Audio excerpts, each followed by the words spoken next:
అందరికీ నమస్కారం.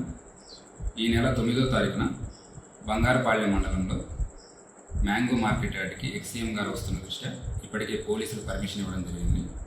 ఉన్న కండిషన్స్ అన్నీ కూడా చాలా క్లియర్గా ఆర్గనైజర్స్కి మరియు వివిధ ప్రాంతాలలో ఉన్న లీడర్స్కి కూడా చెప్పడం జరిగింది. అయినప్పటికీ కూడా ఇప్పటికీ మండల స్థాయిలోనూ మరియు అసెంబ్లీ కాన్స్టిట్యున్సీ స్థాయిలో కూడా ఎక్కువ సంఖ్యలో మొబిలైజ్ చేయాలని చూస్తున్నారు. ఫీల్డ్ లెవెల్లో మేము ఇన్ఫర్మేషన్ తీసుకున్న తర్వాత ఇప్పటికీ కూడా సుమారుగా పొంగనూరు నుంచి 4,000 మందిని, పూతలపట్టు నుంచి 9,000 మందిని, చిత్తూరు నుంచి 5,000 మందిని, పలమనేరు నియోజకవర్గం నుంచి 4,000 మందిని కూడా మొబిలైజ్ చేయాలని చూస్తున్నారు.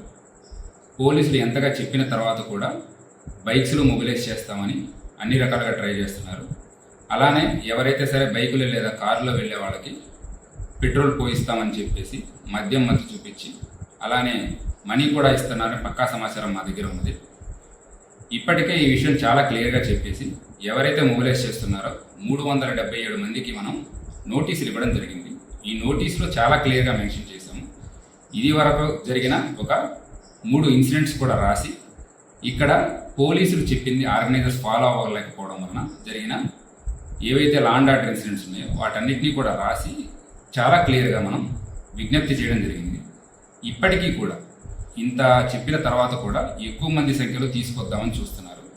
రేపు బంగారపాలెం మార్కెట్ యార్డ్లో జరిగేది కేవలం రైతులతో ఇంటరాక్షన్ మాత్రమే. ఇది ఎటువంటి పబ్లిక్ మీటింగ్ కాదు. ఇంతగా చెప్పిన తర్వాత కూడా ఎవరైనా మొబిలైజ్ చేస్తున్నారని తెలిసినా మా దగ్గర పక్కా సమాచారం ఉంటుంది. ఏరియా మొత్తం కూడా డ్రోన్ నిఘాలో మరియు కెమెరాల నిఘాలో ఉంటుంది. ఎవరైనా ఎక్కువ మందిని మొబిలైజ్ చేశారని తెలిస్తే వాళ్ళ మీద కేసెస్ రిజిస్టర్ చేయడం జరుగుతుంది.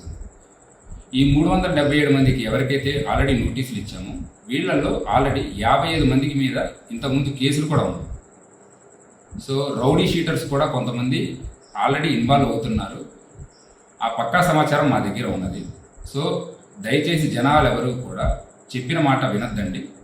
మీరు సొంత డెసిషన్స్ తీసుకోండి. ఎవరో ఏదో ఆశ చూపించేసి మిమ్మల్ని మొబిలైజ్ చేస్తున్నారు అంటే ఆ మాట వినొద్దు. రేపు ఏదైనా సరే లా అండ్ ఆర్డర్ సమస్య వస్తే అందరూ ఇబ్బంది పడవలసి వస్తుంది.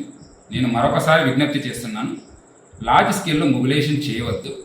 కేవలం ఏదైతే సరే పోలీసులు ఇచ్చిన నియమ నిబంధనలు ఉన్నాయో అవి తప్పకుండా ఫాలో అవ్వండి. Please subscribe to Leo news for more videos.